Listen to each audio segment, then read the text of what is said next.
It's unclear whether Maria was born in Kinehurst. It's also a mystery whether she ever lived in or visited Kinehurst herself, but she does have roots there. Her garb was crafted in Kinehurst, and her rakuyo originated in the same country as the Kinehurst Chikage. Moreover, Maria was distantly related to the undead queen, Queen Annalise. Annalise, by the way, resides, that's right, in Castle Kinehurst. Despite being related to the queen, Maria frowned upon bloodblades. Perhaps that is why she came to Bergenworth, to absorb the infinite wisdom of Provost Willem, the head of the Institute. After all, Willem did not want to rely on blood for knowledge and asserted that ascension came from insight. Maria must have been fond of that aspect of Willem's teachings and enlisted into the Gurman workshop of the gifted hunters. Gurman was, of course, the first hunter and the mind behind the hunter's workshop. Maria was one of Gurman's first students and had a great admiration for him. As for Gurman, well, let's just say he admired her as well. Maria was an excellent apprentice. She was proficient in battle. She was also hardworking. She proved herself and eventually was given access to a private research hall. She made her home behind the giant star-interpreting clock. In today's terms, she basically lived in her office. She also cared very much about the patients who were willful subjects in Willem's research. She was very clever and had a lot of quiet confidence.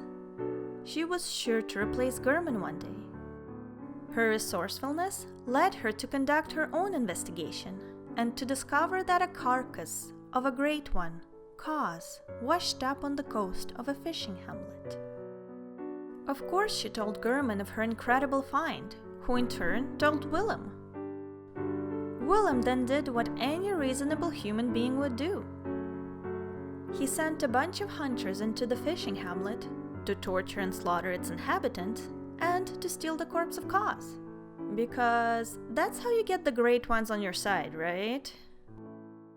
Don't worry though, Willem is no hypocrite with all his talk about how knowledge should come from inside and not blood. Because he wasn't after the villagers' blood, he was after their eyes. You can tell by the holes the hunters left in the villagers' skulls as they turned their heads inside out.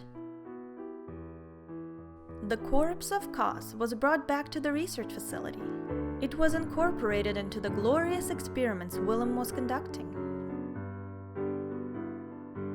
Whether Maria partook in the slaughter of the fishing hamlet is unclear, but she was disgusted enough with the events that took place to throw out her rakuyo as she could stomach it no longer. The guilt of leading the hunters to the fishing hamlet ate her up.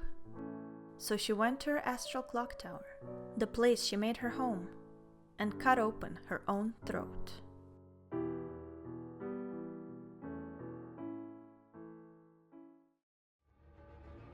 But wait a minute. When the hunter who ventured into the nightmare faced Maria in her clock tower, she did not let him pass. She fought to the death. She wasn't fighting to protect her patients or the living failures.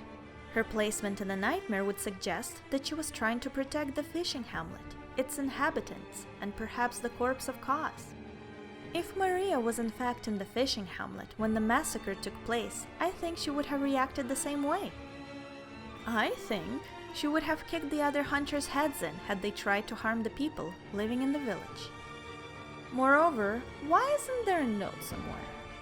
There are notes everywhere, some more informative than others. A note from Maria as to why she ended her life would have been an important one, yet it's nowhere to be found.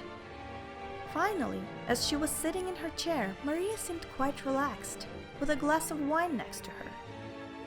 It's almost as if her evening was interrupted by someone. Could it be possible that Maria had no idea of the massacre that took place in the fishing hamlet?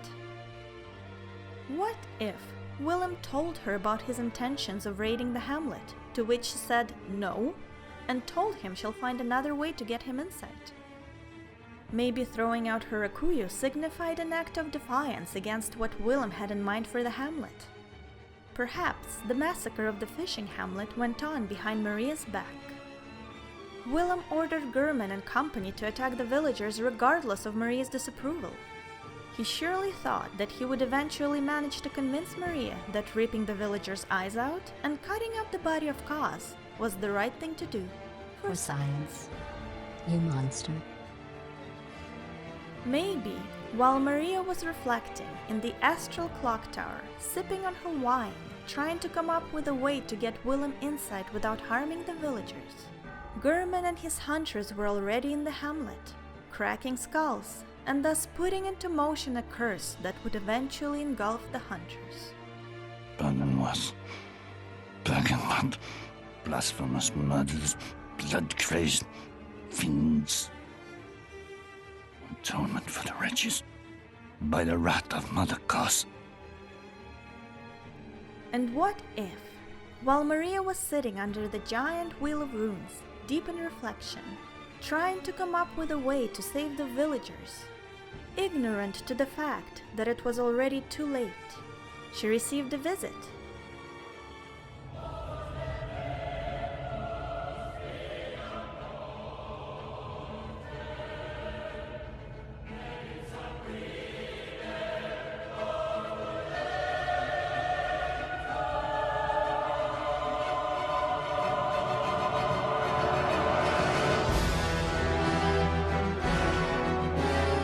A visit from a hunter who had great ambitions, who knew that Gurman would have to be replaced soon, and by all accounts, Maria was going to replace him. Maria wouldn't be expecting any betrayal, especially not from a compatriot. All that the visitor had to do was to nonchalantly circle behind her chair and slit her throat. For his resolve was not with Willem or Gurman. He was guided by something else all along. My true mentor, my guiding moonlight.